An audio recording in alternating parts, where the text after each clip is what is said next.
तो नमस्कार आप सभी को। मैं हूं कनिष्क सुनहर, डीएमईटी में पढ़ता हुआ, roll number 9659, fourth year senior. तो आज हम सब लोग बैठ के पढ़ेंगे मैथमेटिक्स। और शुरू करते हैं first chapter of the mathematics, which is set, which is one of the most important chapters because it is one of the building blocks. इसी से पूरा का पूरा आगे का पूरा मैथमेटिक्स समझ में आएगा। ये एनसीईआरटी का फर्स्ट चैप्टर भी है और बहुत ही बेसिक है। इसे समझने में ज़्यादा परेशानी नहीं आएगी, बस साथ में एक कॉपी और पेन लेके बैठिए, डेफिनेशंस पर अच्छी फोकस करिए और चलते रहिए साथ में। आइए शुरू करते हैं। पहले समझते हैं सेट क्या होता है। Now what is set. अब डेफिनेशन एक बार देख लेते हैं, उसके बाद मीनिंग समझेंगे। What is set definition, a collection of well defined objects. भाई अब अपन को डेफिनेशन में क्या समझ में आ रहा है। पहली बात कि ये एक कलेक्शन है, ठीक है। अब कलेक्शन क्या होता है, कोई भी ग्रुप, किसी भी चीज़ का ग्रुप, उसको कहते हैं collection of well defined objects. Well defined object कैसे, इसको एक ऐसे एग्जांपल समझिए कि मान लीजिए एक बॉक्स पड़ा हुआ है, एक बक्सा पड़ा हुआ है। अब उसके अंदर हमें कुछ डालना है और वो बक्सा ही सेट है। मान लीजिए जैसे ये एक बॉक्स पड़ा हुआ है, ये एक बॉक्स है।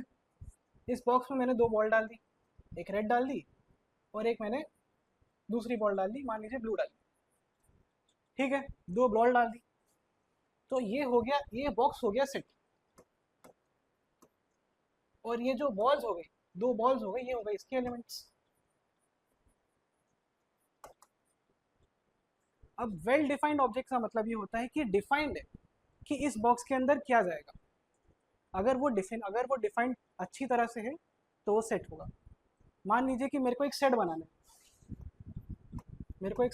है, उस सेट को मैं कह देता हूँ ए, ठीक है।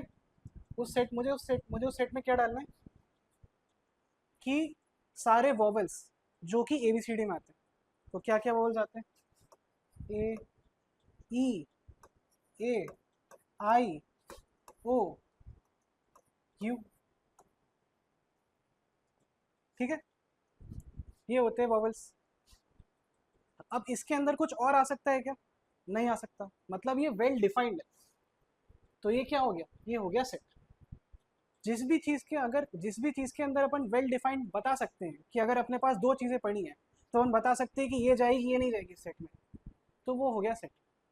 जैसे अगर ये बॉक्स में अगर हम बता सकते हैं कि ये वाली बॉल जाएगी और अगर ये वाली बॉल नहीं जाएगी, जिसका भी एक रूल हो, उसको हम कहेंगे सेट।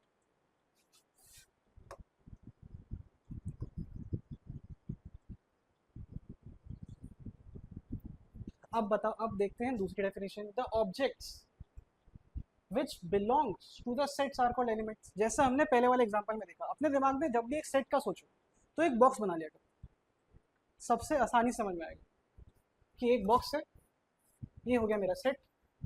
उस बॉक्स के अंदर कुछ भी चीज़ है, मान लो दो बॉल है, या फिर बॉल तो देख लिया, कुछ और ले लेता हूँ।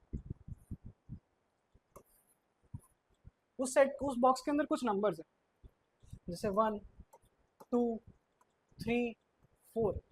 तो ये बॉक्स के अंदर जो कुछ भी है वो हो गया सेट, वो हो गया इसके एलिमेंट्स, ठीक है।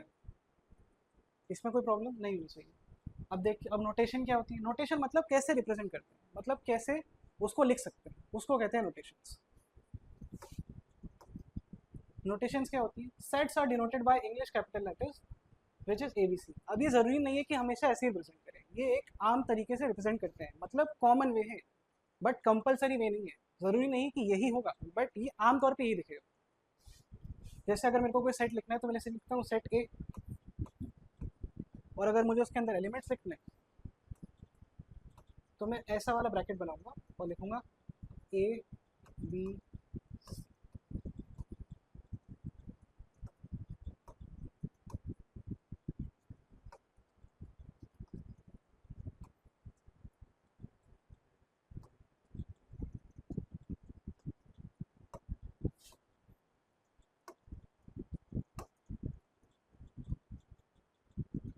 ठीक है। अब ये जो हो गया ये सेट, इस सेट का नाम क्या है ए, मतलब अगर एक बक्सा बनाए तो इस बक्से का नाम क्या हो गया ए। इस बक्से के अंदर कुछ चीज़ें हैं, वो चीज़ें क्या हैं, इसके अंदर ए छोटा ए बी और C. I think this is clear. आओ कुछ अलग, अब थोड़े एग्जांपल्स के साथ अच्छे से समझेंगे।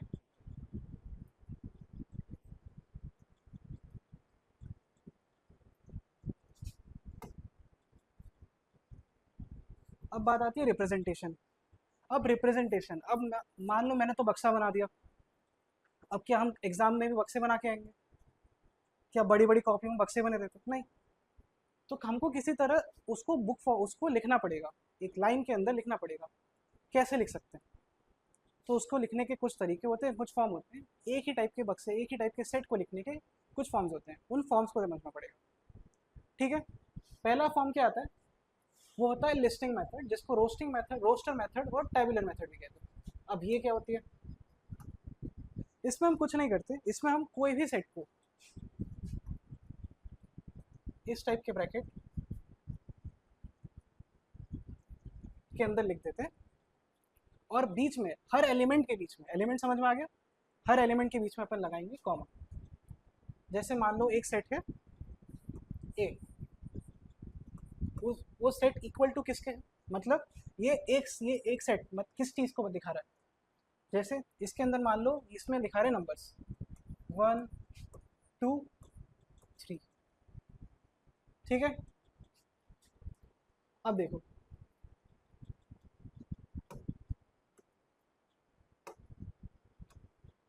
अब जैसे अब देखो ये हो गया ए, मतलब एक बक्सा है, वो है ए नाम का। ठीक है। उस बक्से के अंदर कुछ एलिमेंट है, उस एलिमेंट के अंदर क्या क्या एलिमेंट है? एक हो गया 1, एक हो गया 2, एक हो गया 3।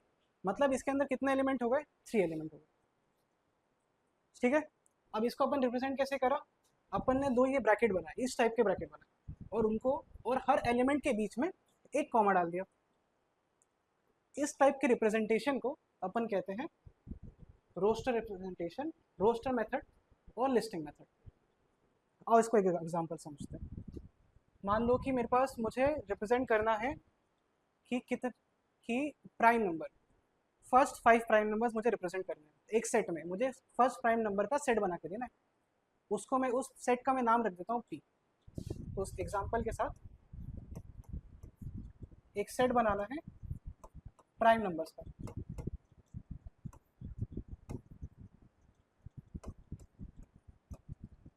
ठीक है।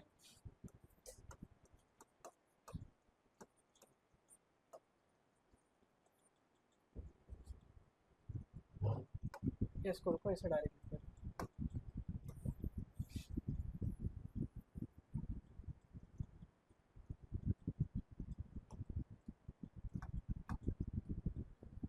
तो एक सेट बनाते हैं पी, अपन ने सेट का नाम लिख दिया पी। अब प्राइम नंबर का लिखना है, तो प्राइम नंबर क्या होता है? कोई मुझे बताना चाहेगा कि पहला प्राइम नंबर कैसे, कौन सा होता है? सब लोग बोलते हैं आमतौर पर, कुछ लोग बोल देते हैं 1, बट 1 प्राइम नंबर नहीं होता। सबसे पहला प्राइम नंबर होता है 2। तो अपन ने एक ब्रैकेट लिया, यही ब्रैकेट बनाया, जब जो ऊपर बनाया उसी को ब्रैकेट, उसी ब्रैकेट को वापस बना दिया। ठीक है। उसके अंदर प्राइम नंबर लिखना चालू करते हैं। पहला प्राइम नंबर कौन सा होगा? पहला प्राइम नंबर होगा 2, दूसरा 3, चौथा 5, सॉरी, तीसरा 5, चौथा हो गया 7। उसके बाद का नेक्स्ट प्राइम नंबर कौन सा होगा? 11। सही जवाब। यहाँ पे भी ये ब्रैकेट।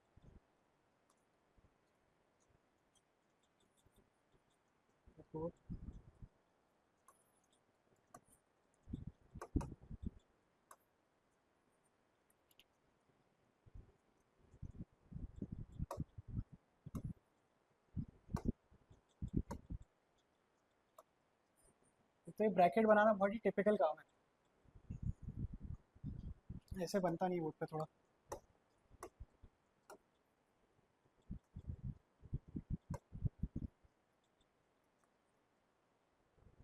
ठीक है। चलो, अपन को एक मेथड समझ में आ गई, उसका नाम है रोस्टर मेथड, लिस्टिंग मेथड। एक तरीका ये हो गया, एक और तरीका होता है, उस तरीकों को अपन कहते हैं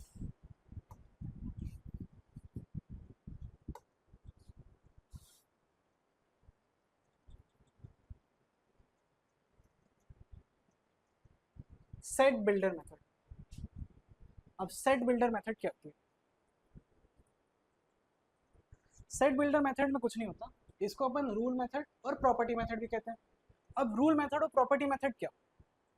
जैसे पहले वाले एग्जांपल मैंने क्या बोला था कि एक प्राइम नंबर बनाना है, एक प्राइम नंबर का सेट बनाना है जिसमें स्टार्टिंग के पहले प्राइम नंबर। मतलब मैंने क्या बता दिया, मैंने एक रूल बता दिया कि देखो ये है रूल, और इस रूल में जो जो चीज़ें इंक्लूड होंगी वो हमें इस सेट में डालनी है। उसी को अपन सेट बिल्डर मेथड कहते हैं, जिसमें अपन सेट नहीं लिखते, जिसमें अपन बस रूल लिख देते हैं। अब ये कैसे यूज कर सकते हैं, इसका एक एग्जांपल समझते हैं। एक एग्जांपल लो,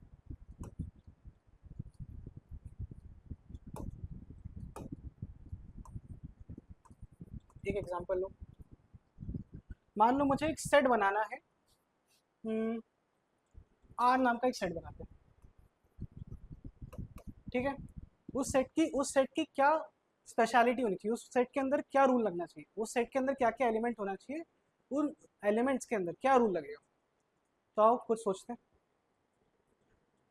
उस सेट के अंदर चलो एक ऐसा सेट बनाते हैं जिसके अंदर जितने भी लेटर्स एप्पल में यूज हो रहे हैं वो अपन को डालना है, ठीक है। तो अपन ने एक सेट बनाया आर, जिसके अंदर एलिमेंट होंगे, उसको अपन कैसे रिप्रेजेंट करेंगे, एक्स, और ये क्या है। उसके बाद अपन ये साइन लगाएंगे which is show that is, मतलब ये एक्स की प्रॉपर्टी बताता है, एक्स आर द लेटर्स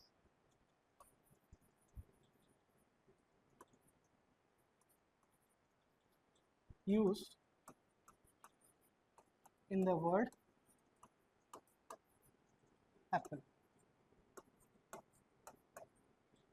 ठीक है।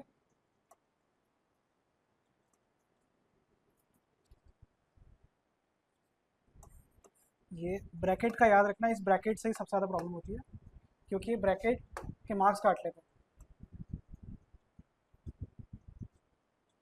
अभी तो मैं सिंपल सा बना रहा हूँ ताकि एक्सप्लेनेशन का हो, क्योंकि ब्रैकेट को कॉपी पे बनाना ज़्यादा सिंपल होता है, बोर्ड पे थोड़ा सा टिपिकल होता है, इसलिए मैं अभी ब्रैकेट थोड़ा सा रफ बना रहा हूँ। बट तुम जब बनाओगे तो कॉपी में अच्छा बनाना, ठीक है।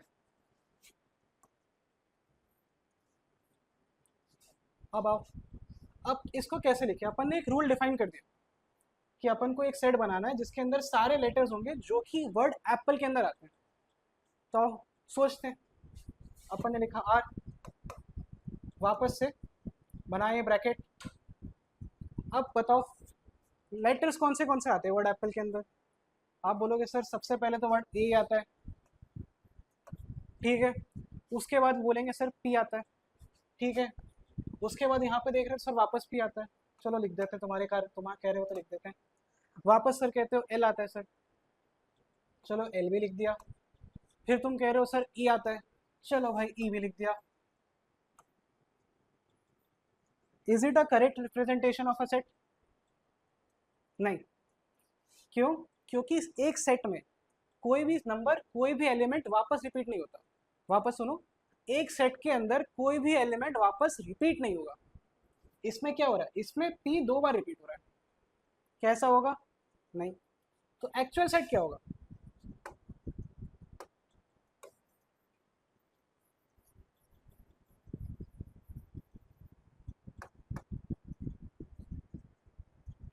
Are is equal to A T L E, ये क्लियर? मतलब क्या है, ये दोनों के दोनों एक ही चीज है। जो पहले वाला है क्या, एक्स, एक्स क्या है, एक्स क्या है, एलिमेंट्स। एलिमेंट्स क्या है, elements are the letters used in the word apple, ठीक है। और ये है उसका सेट, ये क्या है, ये सेट बिल्डर फॉर्म है।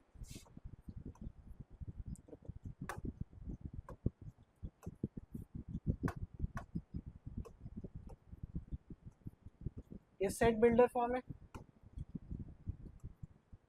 और ये क्या, ये है रोस्टर फॉर्म, या अपन टेबुलर फॉर्म भी देख के जस्ट पहले अपन ने देखा, तो ये हो गया टेबुलर फॉर्म,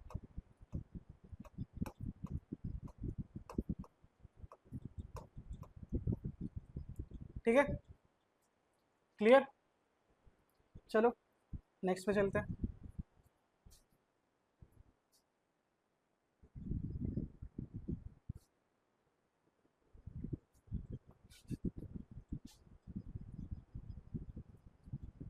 रुको एक सेकंड। ठीक है, सेटअप मेरे लिए थोड़ा सा नया है, इसलिए स्टार्टिंग में हल्की सी प्रॉब्लम हो रही है, बट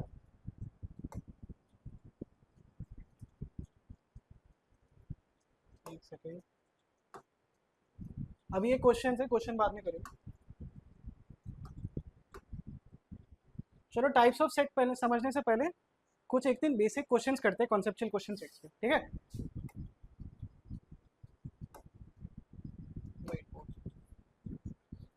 अब चलो मैं तुमसे दो चार क्वेश्चंस पूछता हूँ सेट के, बताना क्या है। बहुत ही बेसिक बेसिक और बहुत ही कॉन्सेप्चुअल क्वेश्चंस है। मेरे पास एक सेट है R, R is equal to, एक मैंने सेट बना दिया 1 2 2 3 3 4, ये मैंने जस्ट अभी पहले समझा, ठीक है। क्या ये प्रॉपर रिप्रेजेंटेशन ऑफ सेट है? क्या ये proper representation of R set है? नहीं, मैंने अभी पहले समझाया कि कोई भी एलिमेंट रिपीट नहीं होगा। यहाँ पे 2 क्या हो गए, 2 बार रिपीट हो गए, 3 क्या हो गया, 2 बार रिपीट हो गया। तो आर सेट क्या है, 1 2 3 4, ठीक है। चलो एक और चीज, मान लो एक तो ये सेट हो गया और एक सेट हो गया ई, एक और वापस आर मान लेते हैं। क्या मैं इस आर सेट को ऐसे लिख सकता हूँ,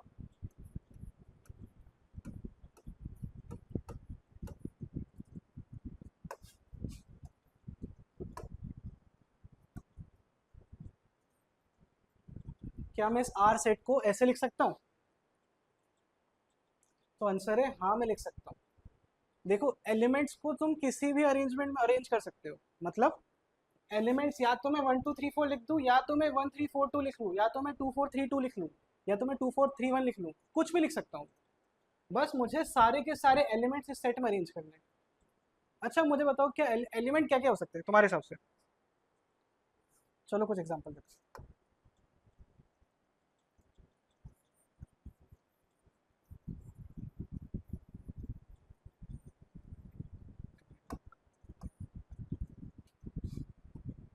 इसको अपन वापस लिखते हैं क्योंकि थोड़ा सा टेक्निकल एरर हो गया था और कुछ नहीं, ठीक है।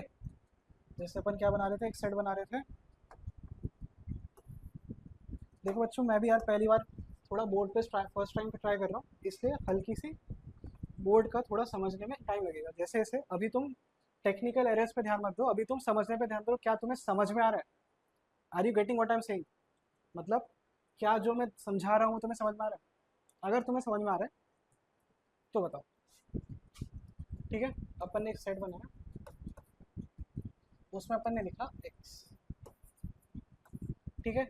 अब अपन क्या लिख सकते हैं, अब अपन को x के बारे में बताना है। What is x? x क्या है? x is a natural number,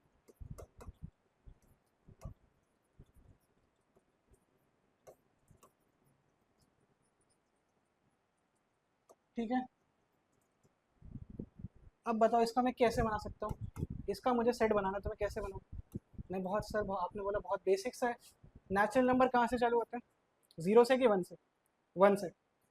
zero से होते हैं whole numbers, 1 2 3 4 5 up to dot dot, ठीक है। अच्छा मुझे एक चीज़ बताओ, क्या मैं इसको ऐसे लिख सकता हूँ,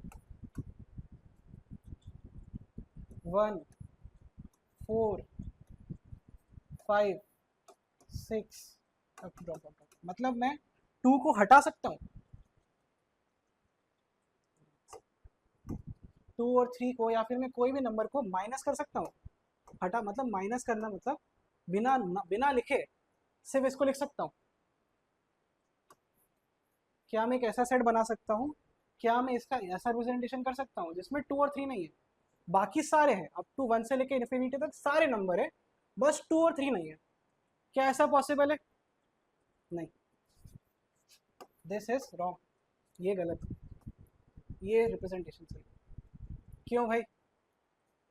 क्यों? क्योंकि अपन ने डिफाइन कर दिया रूल, क्या x is a natural number, तो दुनिया का जो भी नेचुरल नंबर है उसको x के अंदर आना ही पड़ेगा।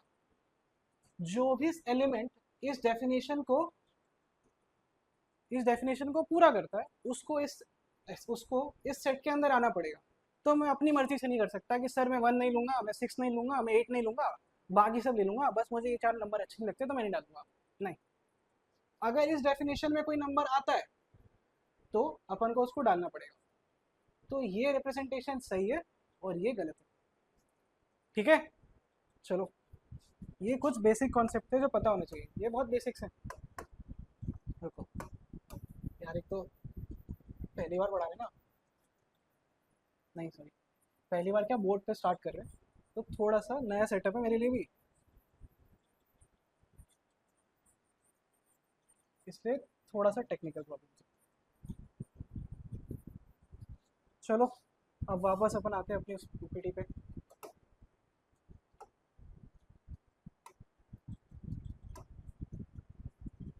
अब बात है टाइप्स ऑफ सेट।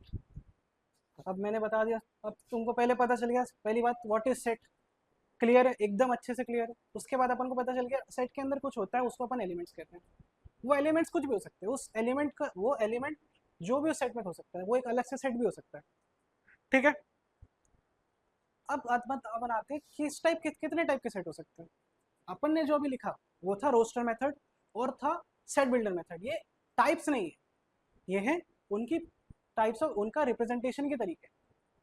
बट जो सेट है उनमें भी तो वैरायटी होगी, समझ रहे हो? एक तो हो गया रिप्रेजेंटेशन का तरीका, बट जो सेट होते हैं जो अलग अलग टाइप के, जैसे मैंने बताया वॉवल्स का सेट, ठीक है, मैंने कुछ अलग सेट, मैंने नेचुरल नंबर का सेट बता दिया वो एक अलग सेट होगा। मैंने एक इनफाइनाइट वाला नेचुरल नंबर वाला इनफाइनाइट सेट बता दिया वो एक अलग सेट होगा। मैंने वॉवल्स का बताया वो एक फाइनाइट सेट होगा। समझ लो, अलग अलग चीज, अलग अलग टाइप के सेट हैं, उनके नंबर्स, उनके अंदर क्या आता है, उससे अपन अलग अलग चीजें बता सकते हैं कि वो किस टाइप का सेट है। उसको अपन को पढ़ना है कि व्हाट आर दीज टाइप्स। तो भाई शुरू करते हैं। सबसे important and one of the most conceptual is null set. क्या होता है सर? भाई नल सेट, नल सेट मतलब क्या होता है, पहले डेफिनेशन देख लो।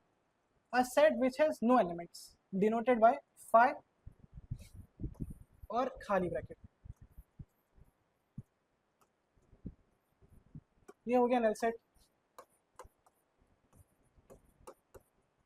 ठीक है, इसको अपन एम्प्टी सेट भी कहते हैं। अब सर नल सेट और एम्प्टी सेट होता क्या? एम्प्टी सेट मान लो कि मैं बोलूं कि एक ऐसा natural number which is less than zero, possible है क्या? नहीं, क्योंकि सर नेचुरल नंबर तो 1 से चालू होते हैं और 1 इज मोर देन जीरो, 1 तो जीरो से बड़ा है, तो ऐसा नंबर पॉसिबल ही नहीं। या कुछ भी, या फिर कुछ भी एग्जांपल ले सकते हो जो पॉसिबल नहीं है, वो होगा नल सेट। जैसे एक एग्जांपल ले लो कि सर 2 से छोटा प्राइम नंबर बता दो। अब अपन ने देखा प्रीवियस एग्जांपल में कि sir 2 is the smallest prime number, तो क्या 2 से छोटा प्राइम नंबर हो सकता है? नहीं हो सकता। तो अपन क्या कहेंगे, एस टाइप के अपन सेट को कहेंगे नल सेट। ये दो तरीके से रिप्रेजेंट करते हैं, एक तो इसको फाइव से रिप्रेजेंट करते हैं और एक होता है खाली, इसको ये दो ब्रैकेट है, इन दो ब्रैकेट के बीच में कुछ नहीं है, ये भी एक फॉर्म ऑफ रिप्रेजेंटेशन या डिनोटेशन है। ठीक है,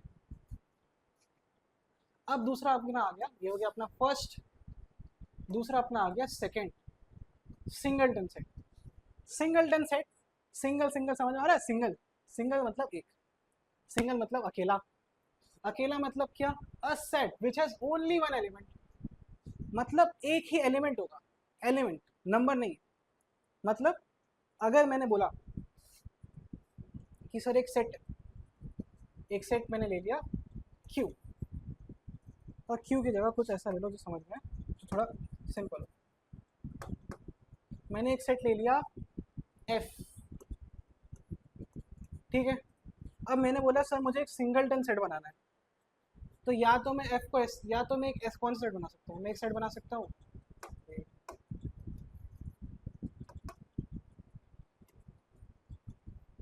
मैं एक सेट बना सकता हूँ जिसके अंदर एक ही एलिमेंट हो, जैसे 1। क्या एक सिंगलटन सेट है? हाँ, क्यों? क्योंकि इसमें एक ही एलिमेंट है। क्या एक और सिंगलटन सेट बन सकता है?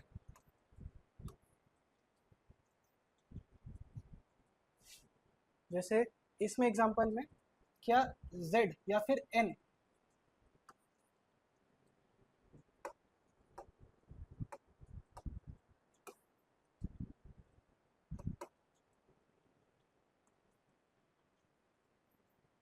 n एक सिंगलटन सेट बन सकता है?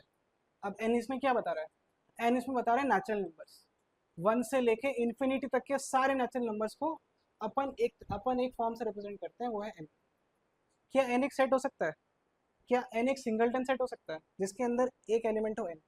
तो answer is yes, it is possible. Why? Because it has only one element.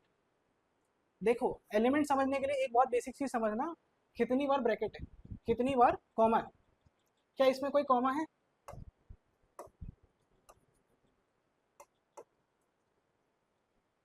क्या इसमें कोई कॉमा है? हम बोलेंगे सर कॉमा तो है नहीं। तो क्या हुआ ये हुआ एक सिंगलटन सेट। ठीक है, आओ एक और एग्जांपल और देखते हैं। इसको खत्म, इसको मिटाओ।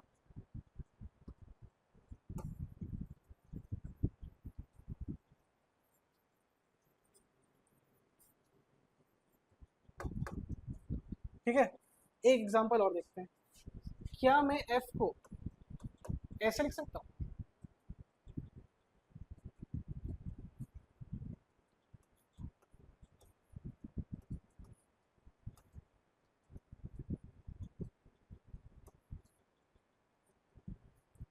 क्या ये सिंगलटन सेट है? सोचो। Answer is yes. Why? Sir इसमें तो कितने एलिमेंट है, 1 5 6, कितने तो एलिमेंट है, तो ये सिंगलटन कैसे हो गया? क्योंकि ये एक सेट के अंदर है। मतलब क्या, मैं हमेशा बोलता हूँ ना, जब भी सेट सोचो एक बॉक्स सोच लिया करो कि ये एफ एक बॉक्स है, उस बॉक्स के अंदर सिर्फ एक बॉक्स है, उस बॉक्स के अंदर क्या है, एक एलिमेंट है। उस एलिमेंट, वो एलिमेंट क्या है, वो एलिमेंट भी एक बॉक्स है, उस बॉक्स के अंदर बहुत सारी चीजें।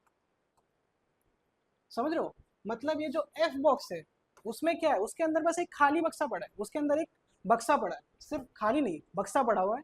ये बड़े से बक्से के अंदर बस एक बक्सा पड़ा है, उस एक बक्से के अंदर क्या अभी अपना वो प्रॉब्लम नहीं है, बट उसके अंदर बस एक चीज पड़ी है, वो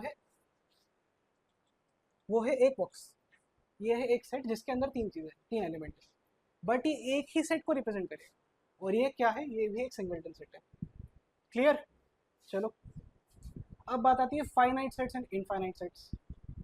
क्या है, पहले डेफिनेशन देख लेते हैं, फिर एक एग्जांपल समझेंगे। ठीक है, फाइनाइट सेट्स क्या होते हैं? Finite set contains a finite countable number of elements. जैसे काउंटेबल नंबर यार, कुछ भी, जैसे 1 से लेके 10 तक के नंबर काउंट कर सकते हो, 1 2 3 4 5 6 7 8, काउंट कर लिया 10। तो दुनिया के जितने भी काउंटेबल नंबर्स के, मतलब जिसके अंदर अपन को पता है कि कितने एलिमेंट्स है, मतलब नंबर ऑफ एलिमेंट्स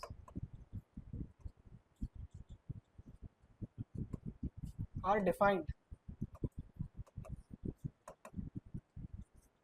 ठीक है, उसको अपन कहेंगे फाइनाइट सेट्स। एक आध एग्जांपल दे दो फाइनाइट सेट का। एक तो ये लिखा है, चलो एक अपन मन से बनाते हैं। क्या एक अपन बना सकते हैं set of alphabets of English. ठीक है, इसको जरा मिटाते हैं।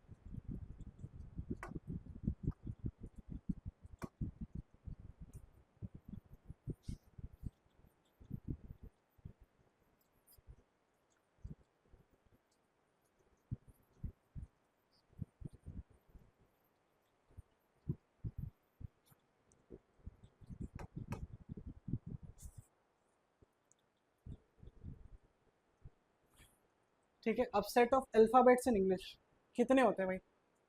26, 26, ए से लेके जेड तक काउंटेबल है, पता है 26 नंबर कितना है, 26 नंबर ऑफ एलिमेंट्स कितने हो गए, 26। 26 एक काउंटेबल नंबर है।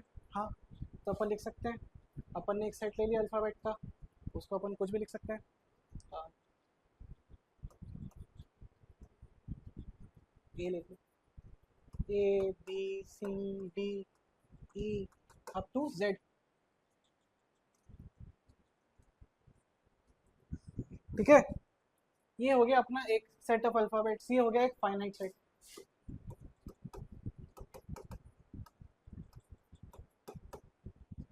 ठीक है, अब आता है next which is infinite set. अब इनफाइनाइट सेट क्या होता है यार? Infinite set contains infinite number of elements. Infinite number of elements मतलब सेट ऑफ नेचुरल नंबर्स, जो मैंने पहले बताया था। क्यों? क्योंकि नेचुरल नंबर्स कहाँ तक होते हैं? इनफाइनाइट तक होते हैं। इनफाइनाइट नंबर मतलब इतना नंबर जो पता ही ना हो, जो डिफाइंड ना हो। इनफाइनाइट जो चलता ही रहे, चलता ही रहे। तुमको थोड़ी पता है कि गिनती कब खत्म तक खत्म होती है। तुम 1000 तक गिन लोगे, तुम करोड़ तक गिन लोगे, तुम खरब तक गिन लोगे, तुम उसके आगे trillion, billion, सेप्टिलियन, Quintillion, Google, 1000 Google कर लोगे, बट कब वो खत्म नहीं हुआ। और सबसे खैर आयरनी की बात यह है कि तुम कितना भी नंबर आगे बढ़ लो, तुम दुनिया का कितना भी बड़ा नंबर रख लो, वो जीरो के ज्यादा पास होगा इन्फिनिटी से। ठीक है, एक फैक्ट है। चलो एक इनफाइनाइट सेट का भी एग्जांपल सोचो। क्या? एक तो वही अपना जो सेट ऑफ नेचुरल नंबर्स। एक और सोचो, कुछ अलग सोचो। अपन बोल देते हैं चलो यार, एक तो सेट ऑफ नेचुरल नंबर्स हो गया, एक हो गया क्या? एक हो गया सेट ऑफ होल नंबर्स।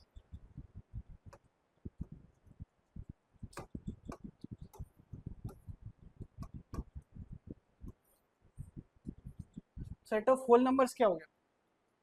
जैसे 0, 1, 2, 3 अप टू इन्फिनिटी। मतलब 3 डॉट्स का अगर तुम्हें इन्फिनिट दिखाना ना, तो 3 डॉट्स, ये आखिर में इन्फिनिटी लिखने की जरूरत नहीं है। बस ऐसे 3 डॉट्स दिखा दिया करो और उसके बाद ब्रैकेट कर दिया करो।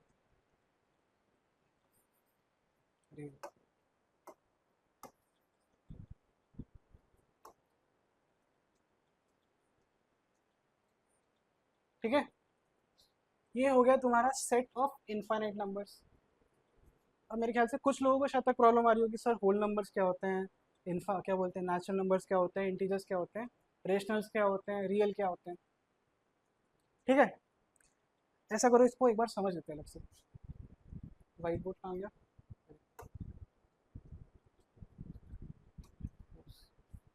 Battery low.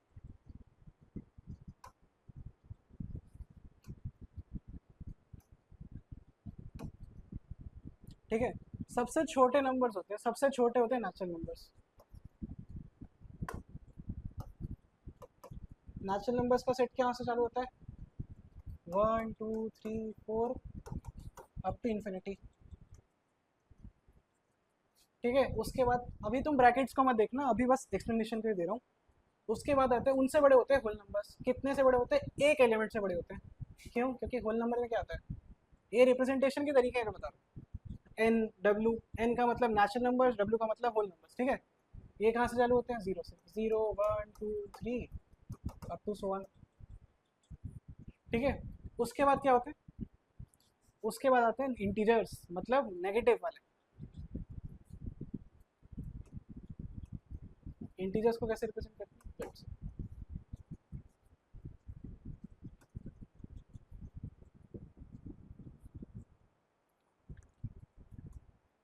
इंटीजर्स को तुम कैसे लिख सकते हो? यहाँ पे भी नेगेटिव जाएगा, यहाँ पे भी जाएगा। तो तुम यहाँ से भी लिख सकते हो, ऐसे भी लिख सकते हो। -1, -2, सॉरी,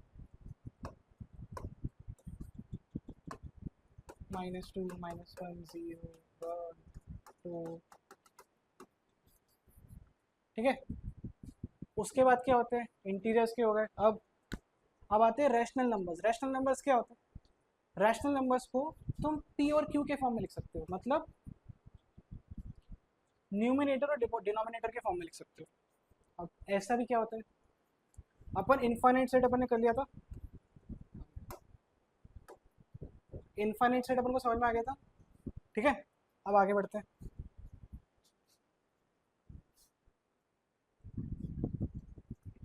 एक सेकंड। अब क्या है? एक और आता है इक्विवेलेंट सेट। अब इक्विवेलेंट सेट नंबर समझने से पहले समझ लो cardinality.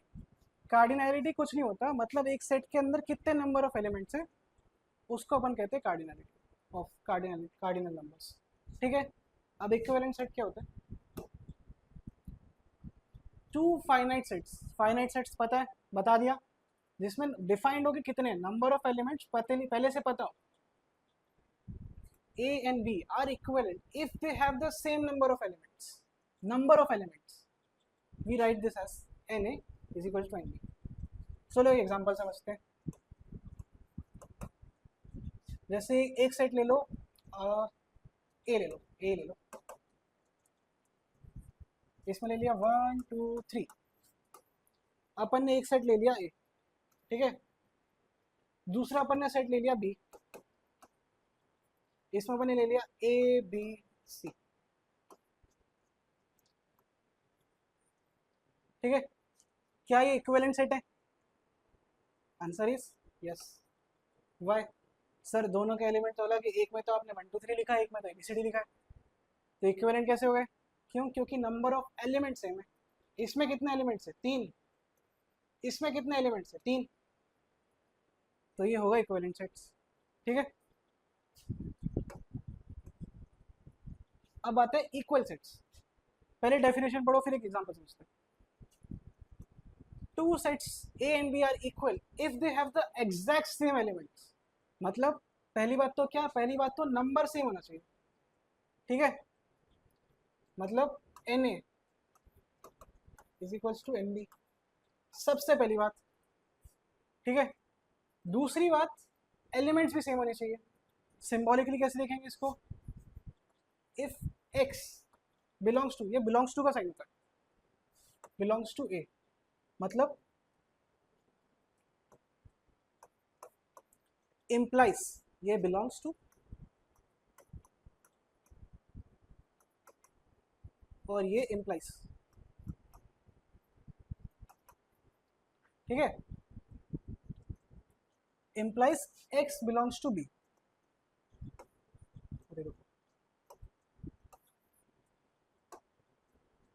implies x belongs to b and if and x belongs to b implies x belongs to a। मतलब अगर कोई एलिमेंट x है जो a के अंदर है, इसका मतलब है कि वो b के अंदर भी होगा, और अगर कोई एलिमेंट x ऐसा है जो b के अंदर है, तो इसका मतलब a है कि वो a के अंदर भी होगा। ये होंगे दो इक्वल सेट्स। पहले इसको एक एग्जांपल समझते हैं। एक कोई इक्वल सेट्स का एग्जांपल देना चाहेगा? अपने मन में एक बार सोचो, उसके बाद देखना। यही अपन सेट ले लेते हैं।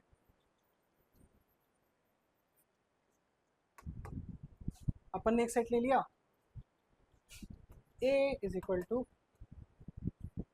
अभी ब्रैकेट मत देखना, अभी बस एग्जांपल देखना, 1 2 3 4, ठीक है। दूसरा क्या ले लिया अपन ने? 1 2 3 4। क्या ये दोनों इक्वल सेट है? मैंने बोला हाँ, यस सर। वाई? पहले तो इनके नंबर देखो, क्या है? 4 एलिमेंट इसमें भी है, 4 एलिमेंट इसमें भी है, मतलब इक्विवेलेंट तो ये है, ठीक है। और उसके बाद देखो, उसके बाद इनके एलिमेंट देखो, तो इसमें क्या है? एक्स के यहाँ पे क्या रिप्रेजेंट कर रहा है? एलिमेंट रिप्रेजेंट कर रहा है। तो क्या है? अगर कोई एलिमेंट ए के अंदर है, मतलब अगर कोई एलिमेंट ए, जैसे मान लो 1, 1 बिलोंग्स टू ए, मतलब 1 ए के अंदर, इसका मतलब implies 1 belongs to B also, मतलब 1 बी के अंदर भी होगा, ठीक है। इसको ऐसे भी देख लो, and if 2 belongs to B, मतलब 2, जो एक्स है, मतलब 2 एक्स, मतलब यहाँ पे एलिमेंट है, 2 बिलोंग्स टू बी, मतलब 2 अगर बी के अंदर, इसका मतलब इम्प्लाइज 2 बिलोंग्स टू ए, मतलब 2 1 के ए के अंदर भी होगा। तो ये क्या होगा? इक्वल सेट्स हो गए, ठीक है। अच्छा अगर बताओ, अगर मैं इसमें ऐसा लिख दूँ,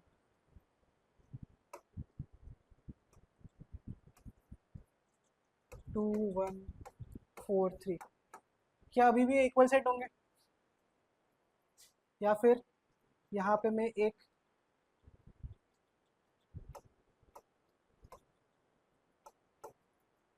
यहाँ पे मैं एक 2 और डाल दूँ, और यहाँ एक 1 डाल दूँ, यहाँ भी एक 1 डाल दूँ, क्या ये इक्वल सेट होंगे? हाँ। क्यों भाई? क्योंकि पहले बताया था कि रिपीटेशन से कोई मतलब नहीं है, और अरेंजमेंट से भी कोई मतलब नहीं है, बस नंबर ऑफ एलिमेंट सेम होनी चाहिए, ठीक है। इसमें भी कितने एलिमेंट है? इसमें भी, क्योंकि इसमें भी 4 ही एलिमेंट है। क्यों? क्योंकि बाकी सब रिपीट हो रहे हैं। तो भी अगर इनको प्रॉपर फॉर्म में लिखा जाए, मतलब एक्चुअल फॉर्म में लिखा जाए, तो गलत रिप्रेजेंटेशन है। अगर इनको एक्चुअल फॉर्म में लिखा जाए तो ए और बी अभी भी इक्विवेलेंट सेट हो गए, ठीक है। अब इससे अपन को एक चीज़ समझ में आई है, कोई क्लिक कर पाया इन दोनों के बीच में एक रिलेशन है, कोई क्लिक कर पाया वो रिलेशन, इक्विवेलेंट सेट और इक्वल सेट्स में एक रिलेशन है, किसी को समझ में आया? कोई भी एक बंदा जो क्लिक कर पाए। अपन ने एक देखा कि अपन ने जब इक्वल सेट की बात करी तो उसमें जो नंबर ऑफ एलिमेंट्स थे वो हमेशा सेम होंगे। क्यों? क्योंकि अरे जब जब एलिमेंट ही बराबर है, एलिमेंट ही सेम है, तो नंबर ऑफ एलिमेंट तो सेम होंगे ही होंगे। बट क्या इक्विवेलेंट सेट में भी सेम है क्या? नहीं। अभी हमने देखा था भैया कि जब हमने 1 2 3 लिखा और ए बी सी लिखा, तो 1 2 3 और ए बी सी तो डिफरेंट टाइप के एलिमेंट है, बट नंबर सेम था। मतलब मैं क्या कह सकता हूँ, इससे एक बहुत इंपॉर्टेंट चीज़ कह सकता हूँ, ऑल द इक्वल सेट्स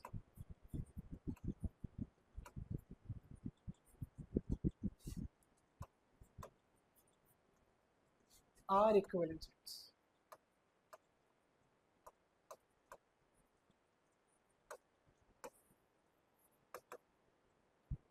समझे? बट वाइसा वर्सा, मतलब उसके जैसा उल्टा, उसके जैसा वो। मतलब अगर इक्वल सेट्स इक्विवेलेंट है, all the equal sets are equivalent, इसका मतलब ये नहीं है कि सारे इक्विवेलेंट सेट भी इक्वल सेट होंगे, नहीं। अपन ने एग्जांपल में देखा कि ए बी सी और 1 2 3 नंबर ऑफ एलिमेंट तो इक्वल है, बट क्या दोनों इक्वल सेट है? क्या दोनों का हर एलिमेंट इक्वल है? नहीं। ए बी सी और 1 2 3 तो अलग अलग होते हैं ना। But vice versa not true, ठीक है, लिख लो। चलो नेक्स्ट पे आते हैं। अब आता है यूनिवर्सल सेट। अब यूनिवर्सल सेट क्या होता है? यूनिवर्सल सेट मतलब जिसके अंदर सारे सेट आते हैं, मतलब जिस भी चीज़ की अपन बात कर रहे हैं उसके सारे सेट्स को मिला। मान लो मैंने 3 4 सेट ले लिया, मैंने एक एग्जांपल से ले लिया, अपन ने एक सेट ले लिया यूनिवर्सल सेट। यूनिवर्सल सेट आमतौर पे दो से ज़्यादा सेट्स को मिला के डाला जाता है। जैसे मैंने एक सेट ले लिया ए, अपन इसकी पहले बात करी थी 1 2 3। दूसरा सेटअप मैंने ले लिया बी, इसमें क्या डाले थे अपन? ए बी सी। तो इसका अगर मुझे एक यूनिवर्सल सेट बनाना है तो मुझे एक ऐसा सेट बनाना होगा जिसके अंदर इसके जितने ए और बी के जितने एलिमेंट्स हैं वो सारे हों। अगर कोई तीसरा सेट सी है उसके भी जितने एलिमेंट्स हैं, सी भी डाल दो। चलो सी के अंदर क्या डालोगे? कुछ भी डाल दो, 5 डाल दो, 5 नहीं, सी। सी के अंदर नाम डालो, चलो जॉय, राज। अब मुझे एक यूनिवर्सल सेट बनाना है। यूनिवर्सल सेट क्या होता है? यूनिवर्सल सेट होता है जिसको अपन यू से रिप्रेजेंट करते हैं। यूनिवर्सल सेट को हमेशा यू से रिप्रेजेंट किया जाता है, सबसे सिंपल डेनोटेशन यू का यूनिट यू, ठीक है। जिसके अंदर इसके जितने भी एलिमेंट्स है वो सारे के सारे एलिमेंट्स प्रेजेंट होने चाहिए, ठीक है।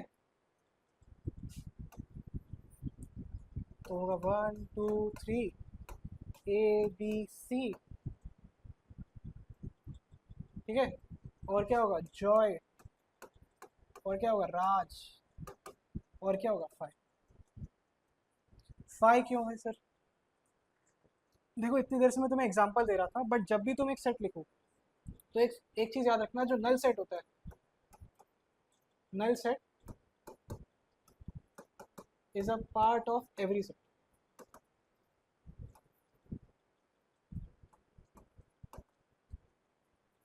नल सेट मतलब 5 is a part of every set. क्यों? सर एक बॉक्स बनाया, एक बॉक्स है, एक सेट है, उस बॉक्स के अंदर जब भी हम देखेंगे तो इधर या तो उसके अंदर कुछ एलिमेंट होगा या तो उसके अंदर कुछ एलिमेंट नहीं होगा, वो भी तो एक कंडीशन है, वो भी तो एक स्टेट है। सर को देखा अंदर अंदर कुछ नहीं है, मतलब क्या है कि एक कुछ ना होना भी एक फॉर्म है, एक एलिमेंट है, उसको हमेशा अपन मैथमेटिकली मानते हैं, ये आर्गुमेंट।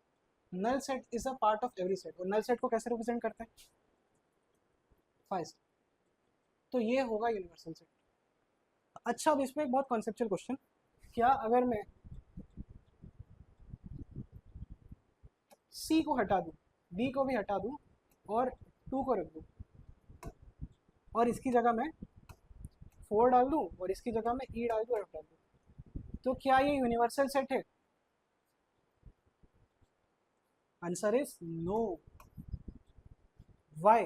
बिकॉज मैंने क्या बोला कि universal set contains all the elements of this sets.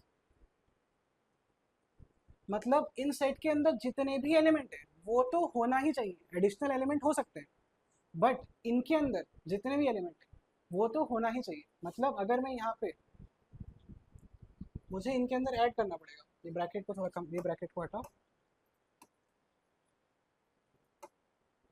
मुझे इनके अंदर ऐड करना पड़ेगा। अगर मैंने यहाँ पे 3 डाल दिया और यहाँ पे मैंने बी और सी डाल दिया, तो क्या ये यूनिवर्सल सेट है? हाँ, अब बन गया। पर बोलेंगे सर ये ई और एफ तो था ही नहीं कहीं, तो ये कहाँ, तो यूनिवर्सल सेट कैसे? एडिशनल एलिमेंट हो सकते हैं, एडिशनल एलिमेंट ज़्यादा भी हो सकते हैं, यूनिवर्सल सेट में ज़्यादा एलिमेंट भी हो सकते हैं, बट जितने ये एलिमेंट है ये तो होने ही चाहिए। समझे? चलो, यूनिवर्सल सेट समझ में आया। नेक्स्ट देखते हैं। अब आती है सबसेट्स की बात। अब सर सबसेट क्या होता है? सोचो, पहले डेफिनेशन देखते हैं फिर सोचेंगे। पहले क्या होता है? रिप्रेजेंटेशन का, पहले होता है रिप्रेजेंटेशन का तरीका, उसके बाद आप सबसे पहले डेफिनेशन पढ़ते हैं, उसके बाद समझेंगे। ठीक है?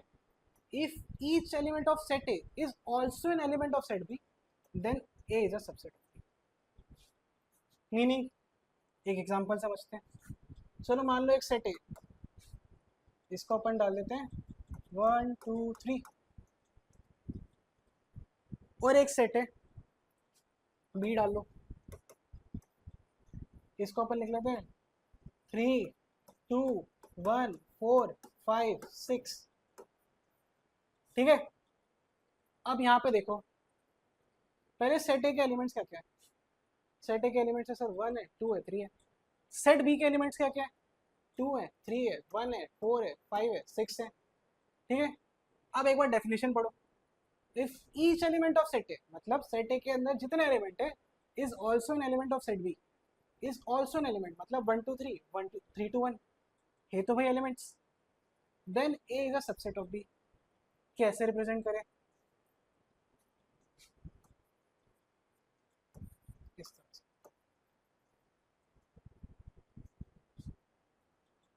क्लियर? अब इसमें कॉन्सेप्ट आता है प्रॉपर सबसेट का। प्रॉपर सबसेट क्या होता है? दो सबसेट होते हैं, दो टाइप के सबसेट होते हैं, एक होता है प्रॉपर सबसेट और एक होता है इम्प्रॉपर सबसेट। इसको अलग समझ लो।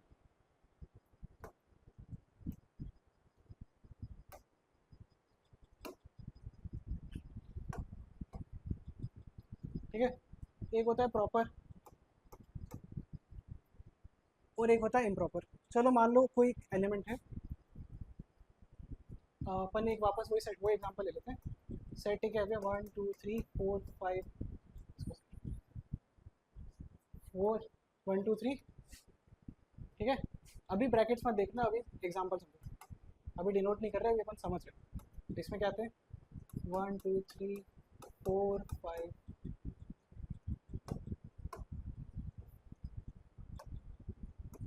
6। ठीक है? तो पहली बात तो पहले देखो ए, क्या ए के सारे एलिमेंट बी के अंदर है? तो आपने बोला हाँ सर ए के सारे एलिमेंट तो बी के अंदर है।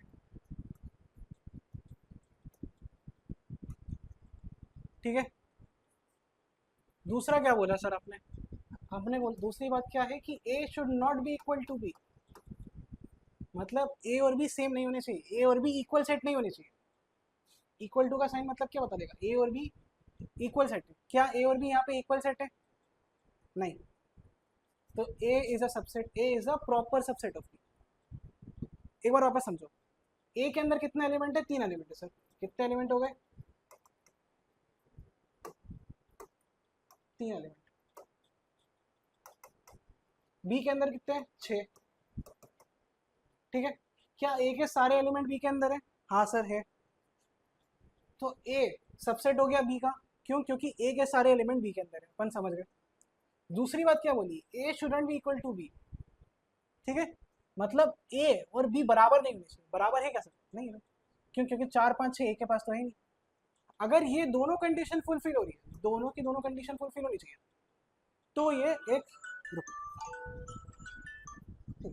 अगर ये दोनों कंडीशन फुलफिल हो रही है तो A is a proper subset of. ठीक है, चलो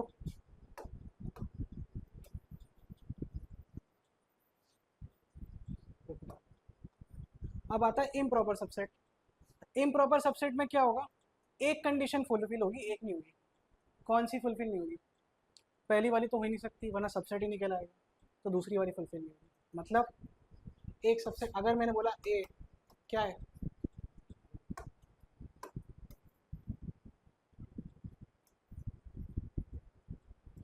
ए बी सी, मैंने बोला बी क्या है,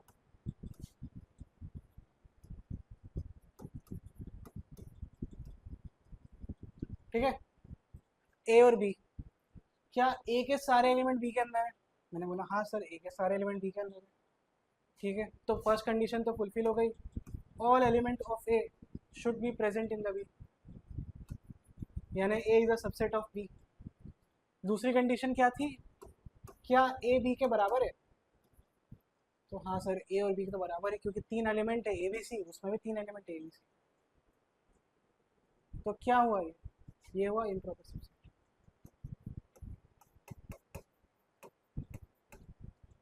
इम्प्रॉपर सबसेट क्लियर? ये होता है। अब मुझे एक चीज़ बताओ, चलो उसको आगे वाले कॉन्सेप्ट में समझिए। वापस चलते हैं अपन अपनी पीपीटी। ठीक है, ये क्लियर हो गया। प्रॉपर और इम्प्रॉपर सबसेट क्लियर हो गया। चलो अब लास्ट टॉपिक करते हैं, पावर सेट। उसके बाद एक दो क्वेश्चंस करेंगे और खत्म करेंगे। अच्छे क्वेश्चंस करेंगे बेटा। ठीक है, पावर सेट क्या होता है? पहले डेफिनेशन समझते हैं। A set of all possible subsets of a given set. ठीक है, इसको एक एग्जांपल समझते हैं। जैसे एक एग्जांपल ले लो, एक सेट ले लो। अपन ने ले लिया ए बी, अपन ने एक सेट ले लिया ए, जिसके अंदर अपन ने एलिमेंट डाल दिए, अपन ने डाल दिया ए और अपन ने डाल दिया स्मॉल ए और स्मॉल बी। यार छोड़ो, थोड़ा कंफ्यूजन हो जाएगा, इससे अच्छा अपन सी डी डाल देते।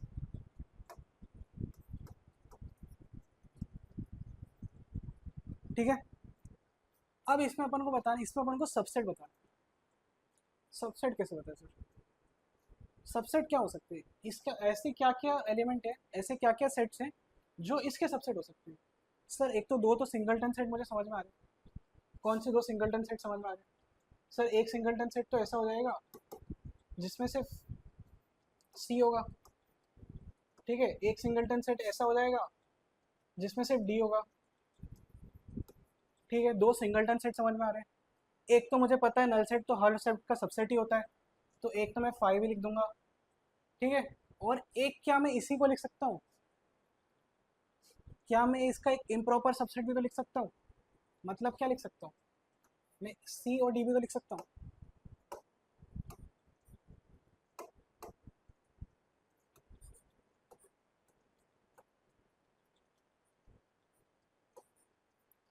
क्या ये इसका सबसेट है? क्या ये इसका सबसेट है? हाँ है। एक चीज याद रखना, एवरी सेट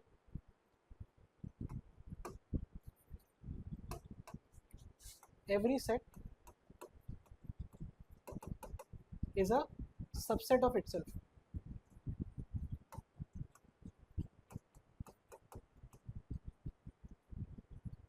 समझे? Every set is a subset of itself, मतलब हर सेट खुद ही का सबसेट होता है। क्यों? क्योंकि अगर मेरे बोलूँ कि इसके एलिमेंट्स इसमें भी प्रेजेंट है, कि जो एलिमेंट मेरे में प्रेजेंट है, अगर मैं अपने आप का एक और डॉपलगैंगर, एक और बहरूपिया बनाऊं, तो जो जो चीज़ें मुझ में होंगी वो उसमें भी तो होंगी। तो क्या वो मेरा ही सबसेट होगा? हाँ, ठीक है। तो क्या, तो अगर मुझे इसके सारे सबसेट लिखने हैं, आप समझते हैं पावर सेट, आप समझ में आएगा। तो अपन क्या लिख सकते हैं? अपना एक सेट था ए, उसके अंदर अपन ने क्या डाले थे एलिमेंट्स? अपन ने डाले थे सी और डी, ठीक है। अब मुझे इसके सारे पॉसिबल सबसेट का एक सेट बनाना है। क्या लिख सकता हूँ सर? एक तो मैंने बोला था सी, दूसरा मैंने डाला था डी, ऐसे ब्रैकेट, ठीक है। उसके बाद मैंने डाला था सी और डी एक, पूरा का पूरा सेट। क्यों? क्योंकि उसका भी सबसेट होगा।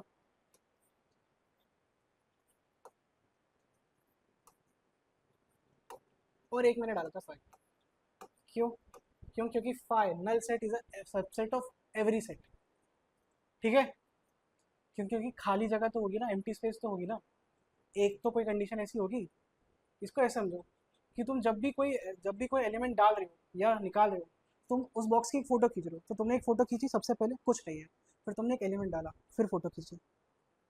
इसको ऐसे समझो कि तुम्हारे पास एक बॉक्स है, उसके अंदर तुम दो बॉल डाल रहे हो, एक ब्लू कलर की, एक रेड कलर की।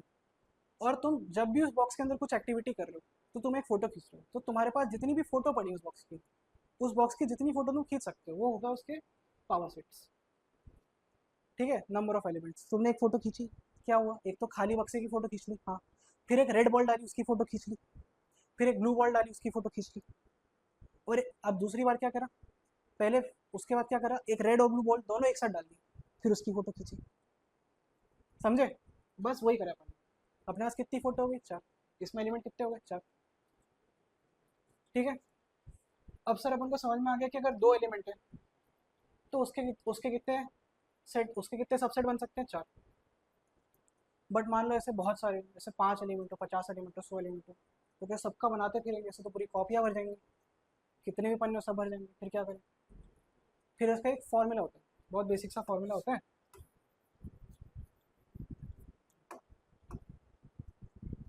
क्या है? अब दूसरी लाइन पढ़ो। If a set A has n elements, n मैंने बता दिया number of elements, then its power set T है। ये क्या होता है? पावर सेट, टी से डिफाइन करते हैं इसको। हैज एल टू की पावर एन एलिमेंट्स। जैसे मान लो एक सेट है,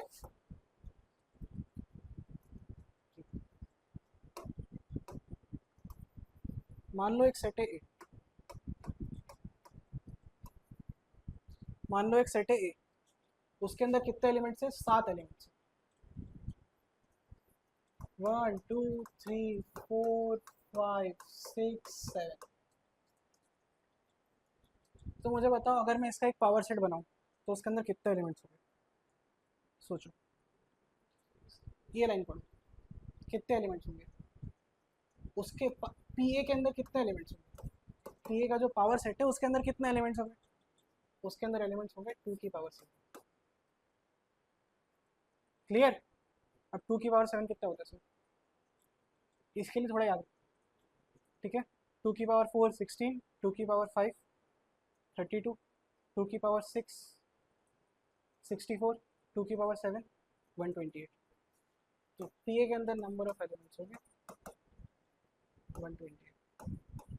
अब मुझे इसमें से बताओ, उसमें से प्रॉपर सबसेट कितने होंगे और इम्प्रॉपर सबसेट कितने होंगे? अब अपन को पता है सर, इम्प्रॉपर सबसेट के लिए पी ए के सारे एलिमेंट उसके अंदर भी होने चाहिए, मतलब equal equal number of elements होने चाहिए। तो प्रॉपर, उसमें से प्रॉपर सबसेट होंगे 2 की पावर n माइनस, क्या बोलते हैं, 2 की पावर n-1, और इम्प्रॉपर होंगे 1, ठीक है, याद रखना। चलो, नेक्स्ट क्या है? अब ये वेन डायग्राम वगैरह रिलेशंस में आएगा, इसको बाद में करते हैं, हम पहले एक दो क्वेश्चंस कर लेते हैं इसके, क्योंकि मैं तुम्हारे लिए क्वेश्चंस लेके आया हूँ। अच्छे क्वेश्चन है, थोड़े टॉपिक कॉन्सेप्चुअल वाइज है। बहुत बेसिक बेसिक से क्वेश्चन है, टेंशन मतलब।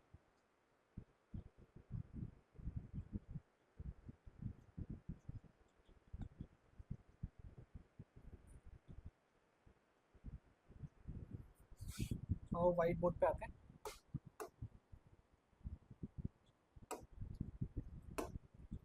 इसको मिटाओ। आओ, बहुत बेसिक सा क्वेश्चन अभी समझा। इसके मुझे पहले बताओ number of proper subsets. Number of proper subsets, the number of proper subsets of set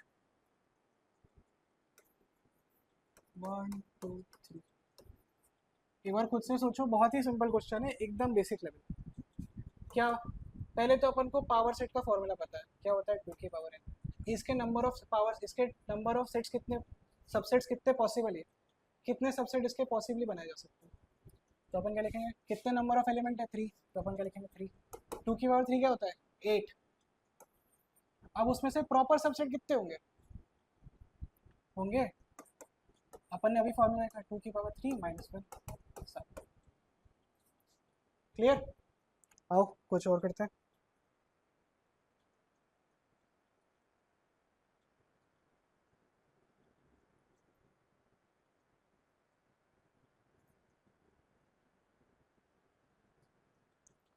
एक और क्वेश्चन देखो, 3 वाला। The set A is equals to, ये उस फॉर्म में, सेट बिल्डर फॉर्म में, एक्स ऐसे भी लिख सकते हो और एस और डॉट भी लिख सकते हो, दोनों कर सकते हो, दोनों सही है। ठीक है, याद रखो। x is equal, x belongs to R, R मतलब real numbers. X square is equal to 16 and 2x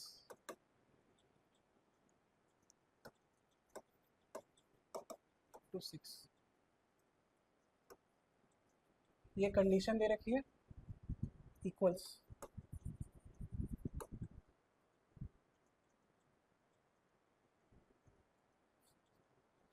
तो बता इसका आंसर क्या होगा। ऑप्शन है, पहला है 5, दूसरा है 14 3 4, तीसरा है 3, चौथा है 4। 2 सेकेंड ट्राई करो, नहीं बने तो डिसाइड करेंगे। चलो अब ट्राई करें सॉल्व। अब सबसे पहले कंडीशंस देखो। अपन को पहली कंडीशंस क्या दे रखे हैं, एक तो एक्स रियल नंबर में, मतलब कॉम्प्लेक्स नंबर आयोटा वगैरह नहीं है। तुमने शायद अभी पढ़ा नहीं है कॉम्प्लेक्स, फ्यूचर में पढ़ाऊंगा। ठीक है, पहला x square is equal to 16।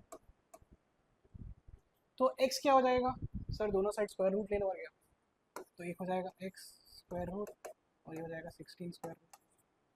तो ये हो जाएगा एक्स, और ये क्या हो जाएगा 16। किस किस का स्क्वायर रूट हो सकता है, एक तो बहुत बेसिक सा है 4, बट -4 का स्क्वायर क्या होगा,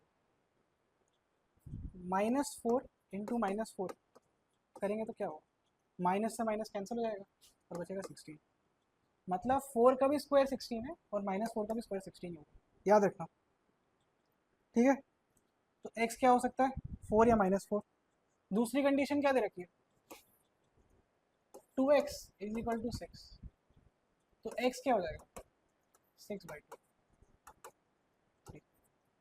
अब ये देखो, एक यहाँ से अपनी x की वैल्यू निकली 4 -4, यहाँ से अपनी x की वैल्यू निकली 3। इज इट पॉसिबल दोनों की दोनों रूल ही अलग निकालो, तो इनमें से कौन सा आंसर है, आंसर इज 5। क्यों, क्योंकि ये रूल सेटिस्फाई नहीं कर रहा, ऐसा कोई सेट बन ही नहीं सकता। जो ये रूल गिवन है उस हिसाब से अपन कोई सेट बना नहीं सकते, समझे। चलो एक और क्वेश्चन करें।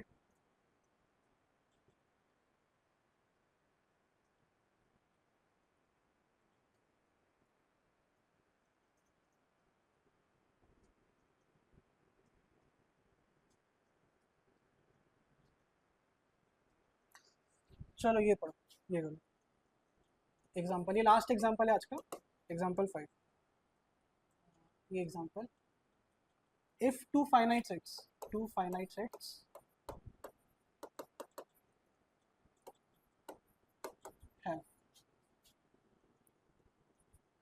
have m and n elements, the total number of subset of first set is 56 more than the total number of subset of second. The total number of subset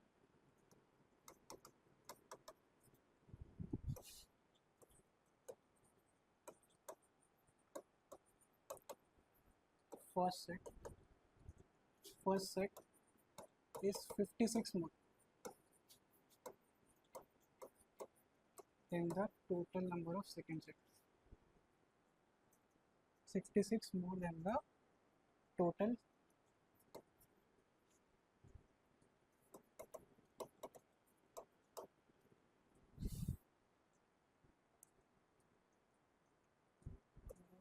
sets of second set.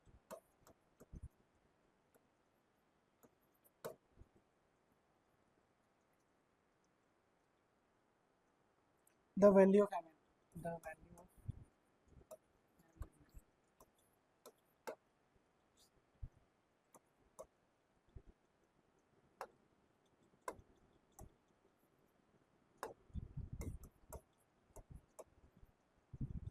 the value of m and n.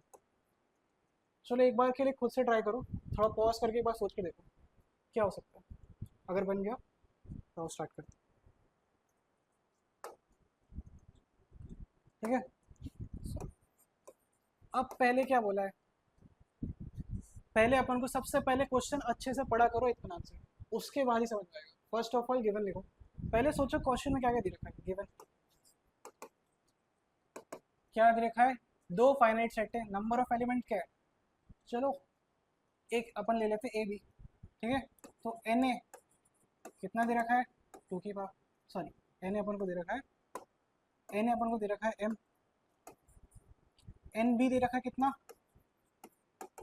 N, ठीक है। The total number of subset of first set is 56 more than the total number of subset of second set.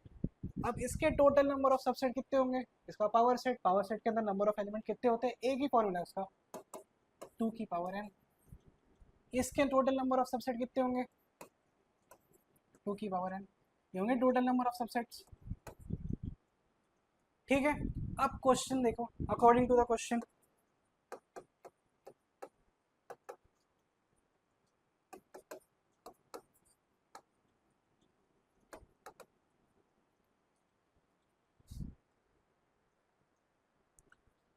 Total number of first set is 56 more, मतलब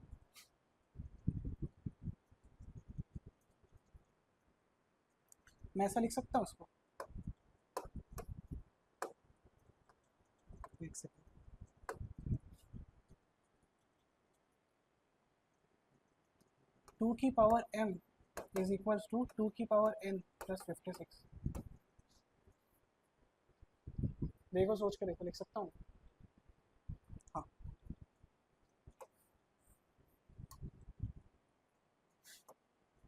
तो इसको यहाँ पे ले आओ, 2 की पावर m माइनस 2 की पावर n 56,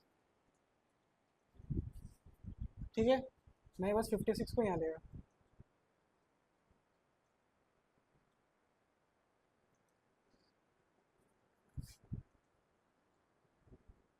अब मैं कैसे लिखूँ उसको, आप थोड़ा सोचो क्या कर सकते हैं। सर पहले तो मैं सोच रहा हूँ कि एक को कॉमन ले लेता हूँ, क्यों, क्योंकि कॉमन लेने से आसान हो जाएगा। कैसे, क्या मैं लिख सकता हूँ इसको, 2 की पावर n को मैंने कॉमन ले लिया, तो हो जाएगा 2 की power m minus n by by. क्या मैं इसको ऐसे लिख सकता हूँ,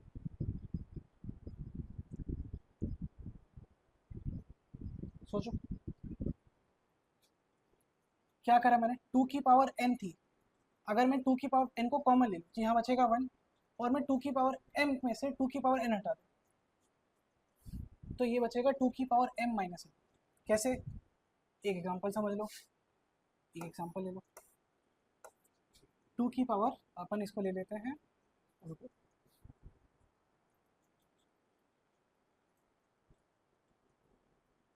अपन इसको ले लेते हैं, बहुत सिंपल सा ले लेते हैं, 3 की पावर 2 माइनस 3 की पावर 1। इसमें से अपन को कॉमन लेना है, तो अपन क्या करेंगे, 3 ले लेंगे, यहाँ में से 3 की पावर 2 माइनस 1 कर लेंगे और यहाँ ले लेंगे 1। ठीक है, तो ये कितना हो जाएगा, 2 माइनस 1 1, 3। 3 की पावर 1 कितनी होती है, 3। 3 में से 1 गया, कितना बचा, 2। 2 3 जा 6। इसका भी आंसर क्या आ रहा है, 9। 9 में से 3 का कितना बचा, 6। समझे? अब वापस क्वेश्चन पे।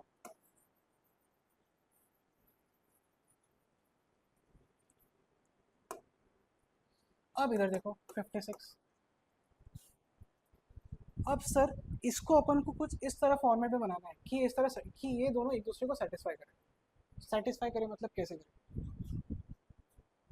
मतलब एक तो हो गई, एक तो अपन को 2 की पावर लिखनी है जो कि पूरी प्रॉपर 2 की पावर, और दूसरा अपन को 2 की पावर में से कुछ ऐसा करना है कि -1 करने पे अपन को 56 मिल जाए, मतलब अपन दोनों को मल्टीप्लाई करना है।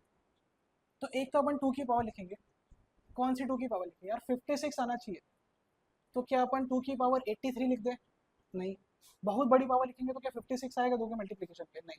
तो छोटी पावर लिखते हैं, तो 2 की, तो इसमें अब तुम्हें हिट एंड ट्रायल करना पड़ेगा, तो 2 की पावर 3 लिख दी मैंने। ठीक है, और क्या होता है, अब एक तो 2 की पावर 3 कितनी होगी, 2 की पावर 2 भी लिख सकता था, उससे भी ट्राई कर सकते थे। 2 की पावर 2 से भी ट्राई करो, 2 की पावर 3 से भी ट्राई करो, क्योंकि छोटा क्वेश्चन इसलिए। अगर ये बहुत बड़ा होता तो फिर अलग तरीके से करते हैं, बट अभी अपन बेसिक समझ रहे हैं, तो बेसिक के हिसाब से करेंगे कॉन्सेप्चुअली। ठीक है, अब देख लिया मैंने 2 की पावर 3 क्या होती है, 8। अब मुझे 8 के अंदर वैसा क्या मल्टीप्लाई करूँ कि 6, अब 56 आ जाए, आंसर आएगा 7। ठीक है, मैं 7 को और किस तरीके से लिख सकता हूँ, 2 की पावर 3 माइनस 2 की पावर,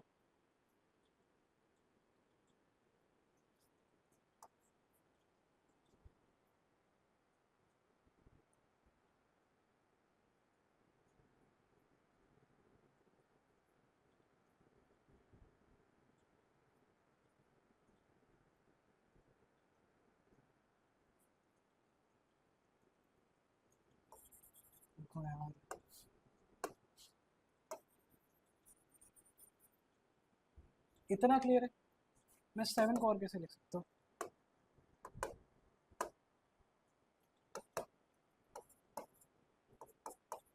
ठीक है, क्लियर। अब अपन को एक चीज़ तो पता चल गई कि सर n से ऐसे लिख सकते हैं, तो अपन को एक चीज़ पता है, तो कि 2 की power n is equal to 2 की पावर 3। कैसे निकाले अपन ने हिट एंड ट्रायल करा, हिट एंड ट्रायल करके क्या देखा, अपन ने नंबर देखा, पहले तो अपन ने इसको 2 के फॉर्म में ले लिया, अपन ने इसको एक क्या बोलते हैं p इंटू क्यू के फॉर्म में ले लिया। उसके बाद अपन ने देखा अपन को इसको इससे मैच करना पड़ेगा, ठीक है। तो n इज इक्वल टू 3 तो अपन को समझ में आ रहा है, क्यों, क्योंकि यहाँ पे सेम लिखा, तो n तो अपना आ गया 3। एक और कंडीशन क्या है, उसको इधर ले, मैं थोड़ा क्वेश्चन मिटा रहा हूँ ताकि जगह हो जाए।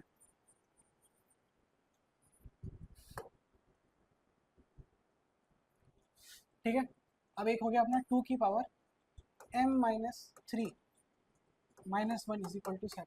क्यों, क्योंकि यहाँ पे दिख रहा है, अपन को इसको मैच करना है, ये मल्टीप्लिकेशन है, यहाँ पे मल्टीप्लिकेशन है, तो 2 की पावर 3 इज इक्वल टू 2 की पावर n। क्यों, क्योंकि दिख रहा है, you have to see it, equal to के साइन में तुम्हें दिख रहा है कि 2 की power n is equal to 2 की पावर 3। अभी 2 की पावर 3 कैसा आया, अपन ने इसको पहले पी एन क्यू के फॉर्मेट में तोड़ा, 56 के अपन ने फैक्टर्स निकाले, क्या क्या फैक्टर्स है, तो अपन ने देखा कि 2 की पावर 3 में 8 निकल सकता है, ठीक है। उसके बाद अपन को एक चीज़ समझ में आ गई कि n की वैल्यू 3 है, यहाँ पे ले गए, तो 2 की power m minus 3 is equal to 8, ठीक है।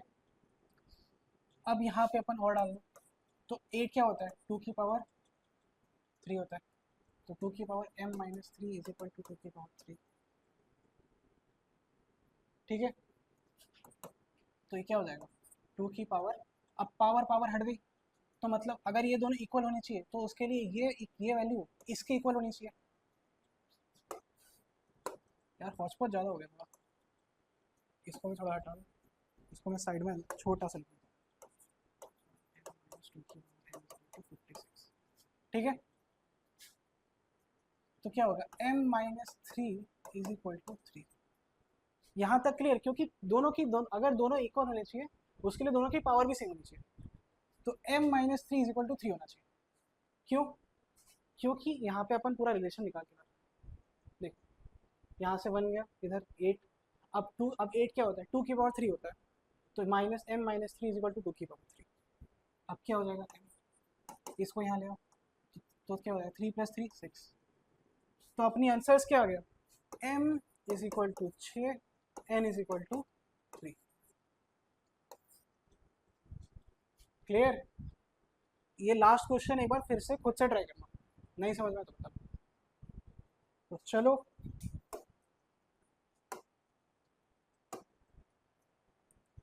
आज के लिए इतना ही, ये डेमो क्लास आशा है तुम लोगों को अच्छी लगी होगी। थोड़े से टेक्निकल एरर्स के कारण हो सकता है थोड़ी स्लो हो गई हो, बट नेक्स्ट टाइम अपन और अच्छा करेंगे। अभी तो जर्नी स्टार्ट हुई है, अभी तो और करना है, बहुत मजा आएंगे तुम लोगों को। अभी तो बहुत प्रैक्टिकल एग्जांपल्स देंगे, ट्रिग्नोमेट्री हो गया, अपन एकदम बेसिक से चालू करके हाई लेवल क्वेश्चन तक जाएंगे। IMSCT के PYQs क्लास में निपटा लेंगे। ठीक है, तो चलो, थैंक यू एवरीवन।